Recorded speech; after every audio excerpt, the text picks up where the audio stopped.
দারু এখন ভোট দিতে পারিনি। কেন? টিএমসির জ্বালা।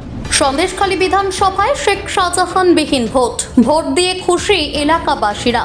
বসিরহাট লোকসভায় চলছে শেষ দফার নির্বাচন, আর এই শেষ দফা নির্বাচনে সন্দেশখালী বিধানসভা এলাকার নতুন সূর্য উদয় দেখল মানুষ।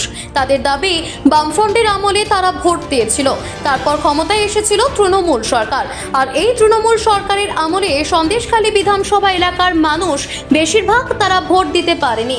তাদের দাবি, শেখ শাহজাহান, উত্তম সর্দার, শিবপ্রসাদ হাজরাদের মতো লোক থাকার কারণে অনেকেই বাড়ি থেকে ভয়ে বেরোতেই পারত না ভোট দিতে। অন্যদিকে বুথ কেন্দ্রে গেলেও বলতো ভোট হয়ে গিয়েছে।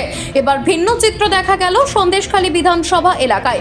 এলাকাবাসীদের দাবি, তারা এবার শেখ শাহজাহান, শিবপ্রসাদ হাজরা, উত্তম সর্দার বিহীন ভোট হচ্ছে লোকসভা, আর এই লোকসভা ভোটে কেন্দ্র বাহিনী পর্যাপ্ত পরিমাণে রাখা হয়েছে বিভিন্ন বুথে। তারা এবার নিজের ভোট নিজেই দিলেন। খুশি হওয়া সন্দেশখালী এলাকায়।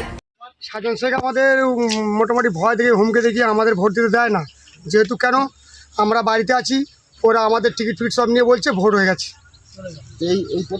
এই প্রথম আমরা ভোট দিলাম। আমরা এর আগে যখন বামফ্রন্ট সরকার ছিল তখন ভোট দিতে পেরেছি, তারপরে তৃণমূল সরকার আসার পর আমরা ভোট দিতে পারিনি।